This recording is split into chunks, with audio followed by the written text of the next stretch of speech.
Hello, I'm the Greek Geek because I'm 50% Greek and 100% a geek. Now, full disclosure, this is not just a review per se, this is more of a video of me gushing about the best Star Wars movie to date. And I might be very biased in this, but this is my favourite Star Wars movie, and in my opinion, this one's the best one.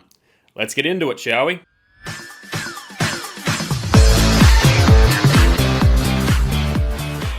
Echo 3 to Echo 7. Hano, buddy, do you read me?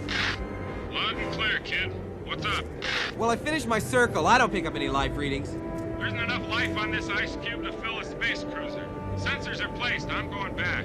The plot of the movie is essentially, even after destroying the Death Star, the rebels are still on the run from the Empire, and they are discovered on the planet of Hoth, and after a big battle, they manage to escape, and they plan out their next move. All the while, Darth Vader is trying to get his hands on Luke Skywalker to make him his apprentice. I like the plot of this movie. I like how the rebels are still on the run from the Empire. Just destroying the Death Star doesn't automatically mean they win against them and the Empire's beaten forever, unlike in future movies, but they've still got a massive, huge galactic spanning empire to fight against, and that's reflected well in this. And I like how our characters that we know and love are being split apart. They have to go off in their own directions and do their own thing. How you doing, you old pirate? So good to see you. Well, he seems very friendly. I won't talk too much about our already established characters, but I will say that I like Luke's development into becoming a Jedi, and he learns a lot from Yoda, who is introduced in this movie, and I like the relationship that's being developed between Han and Leia, and R2-D2, Chewbacca, they're great as well, as usual. And this movie introduces Lando Calrissian, which is an old friend of Han Solo. I like their chemistry as well with Harrison Ford and Billy D. Williams. You're really bored that they're friends and they've known each other for a long time, but they don't trust each other at all, which I loved as well. He's probably even more suave and charismatic than Han Solo himself. And at the time of this movie was made, he was the only black man in the entire galaxy. And this is a movie where Yoda is introduced, which is voiced by Frank Oz, who is a legendary puppeteer. Just Yoda's way of speaking has become extremely iconic in the Star Wars universe, how he speaks, with how his sentences are in the reverse, which has a nice kind of charm to it. And I like how he purposely acts like a bit of a goof when he first meets Luke, so he can get more of a gauge on what he's like. And he's more serious later on when he's teaching Luke. And when he's teaching Luke, he's focusing more on the aspects of the Force and how the Force can be used for a Jedi, not necessarily on how to use a lightsaber to fight better. Also, another character that's introduced that is hardly in the movie at all, but has become a fan favorite, is, of course, Boba Fett, who was portrayed by Jeremy Bulloch. I watched the special edition, so this version that I watched, he's voiced by Temuera Morrison, and originally he was voiced by Jason Wingreen. He's hardly in the movie, and he only shoots a couple of times. He does manage to capture Han Solo. I think it's just his look, the iconic Mandalorian look, that sets him apart from other bounty hunters that are introduced in other movies. And he's actually shown to be very competent. He anticipates what our heroes are doing to escape the Empire, manages to corner them in Cloud City and capture them, essentially. I like the sound of that. Stop that. Stop what? Stop that. My hands are dirty. My hands are dirty too. What are you afraid of? Afraid? You're trembling. I'm not trembling. So this one isn't directed by George Lucas directly. It's directed by Irvin Kershner. And I think that had a big help with this movie. George Lucas came up with the writing of the film story, and he was an executive producer. So he was involved in writing the story, but not necessarily everything that the characters did and said. Leigh Brackett and Lawrence Kasdan, they helped with the script as well. So the dialogue isn't as bad as it was in the prequel movies where George Lucas had complete control. And the last one, it did have some pretty awkward bits of dialogue as well, but nowhere near as bad. Years and years ago, I would have said if George Lucas didn't direct and was hardly involved with the movie at all except for the story, then that movie would turn out to be good, but the more recent movies have shown that not to be true. I do miss George Lucas being involved. Just him writing the story for these movies would have been amazing, I think. The movies are definitely missing something when he's not involved. There is no escape. Don't make me destroy you. Luke, you do not yet realize your importance. So a lot of people talk about this movie being darker than the previous movie. Yes, I think this is a good kind of feel for the movie. I think it needs to be darker for this trilogy. This is where our heroes are at their lowest. At the end of the movie, Han Solo is captured and we don't know if he's coming back. Well, we do now, but back then when people watched it, they probably didn't know. And Luke is defeated by Darth Vader and losing his hand. So this movie shows our heroes at their lowest of lows, and it's only up from here, right? A Jedi uses the Force for knowledge and defense, never for attack. But tell me why I can't... No, there is no why. Nothing more will I teach you today.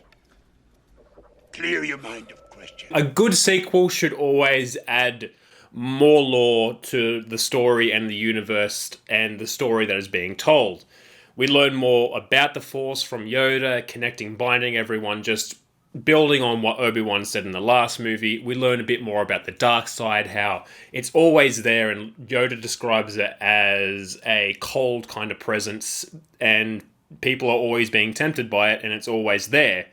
And there's, of course, that twist that Darth Vader is Luke's son. That would have blown people. I wish I could have been there all those years ago and watched this and been there for that twist. That would have been amazing, but now it's one of the most iconic plot twists of all time. And they've expanded so much on the ships and the vehicles and the weapons that they use in this movie. I love the snow speeders, the probe droids, the AT-ATs, the AT-STs. The Super Star Destroyer, the Executor, is so damn cool. It looks so damn cool in every single shot of this movie. I love that ship. I think it's my favorite ship of all time. And showing more locations, Hoth and Ice Planet. So Star Wars planets, they just have one kind of climate. So Hoth is an ice planet, Bespin is a gas giant, and Dagobah is a swamp planet. So I do like these planets, but them just having one kind of climate and look to them is quite hilarious to me. But this movie also introduces some pretty cool bounty hunters. Like we see Boba Fett, we see IG-88B, Dengar, and Boss. Introducing the concept of bounty hunters is a cool concept, and it's been a staple in nearly every Star Wars movie, TV show, comic book, game, in all of Star Warsdom.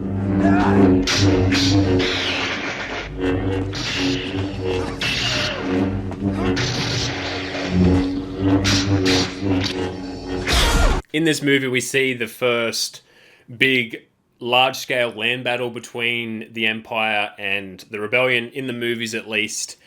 And it shows that the Empire just doesn't have big ships and lots of them and lots of TIE fighters. They have good ground support troops, ground support as well with the AT-ATs, which are cool and have a very obvious exploitable weakness with their legs, but they're cool nonetheless, and they just scream Empire technology. And I like how in that scene as well, it shows that the Empire actually is competent and shows they can quite easily take out these rebels. And in my opinion, the final lightsaber duel in the movie is one of the best in all the franchise. Watching a documentary on the earlier Star Wars movies, they were talking about how with the original concept of the lightsaber, that it was so heavy that you had to use two hands to use it. And it was pretty hard to use with only one hand. And in this duel between Luke and Darth Vader, it shows that Darth Vader is more or less just fucking with Luke because he's only using one hand. He's not really trying too seriously, and he's just trying to show him how powerful he is and trying to turn him over to the dark side to join him in destroying the Emperor. And I like the choreography in this as well. For an older movie, the choreography is quite good. There's some good exchanges with the lightsabers, and Luke even gets in a good shot on Darth Vader. And during the duel, Darth Vader shows his power of the Force by manipulating objects into Luke to show how powerful he is. Very good lightsaber duel in my opinion. Attack pattern Delta. Go now. All right, coming in.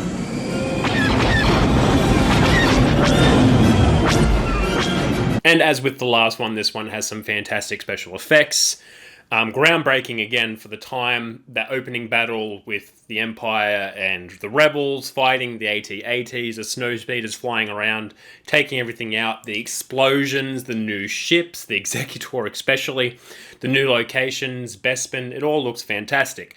And as I said before, I was watching the special edition, so there are some, not as many as in A New Hope, but there are some weird additions to the movie, like CGI things that didn't really need to be there, but it's nowhere near as bad as the previous one.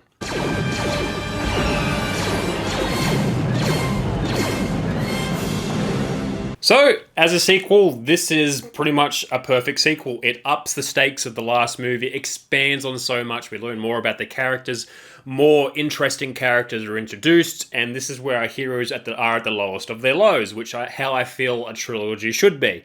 So this is, to me, the best Star Wars movie ever made. There is so much to love here, and you should go watch it right now, but I don't know many people haven't seen the Star Wars movies. So, that was my review of Star Wars The Empire Strikes Back. Thank you again for listening to me ramble on about a movie for a few minutes, or quite a few minutes in probably this example. I do appreciate it. Thank you again, and I'll catch you next time.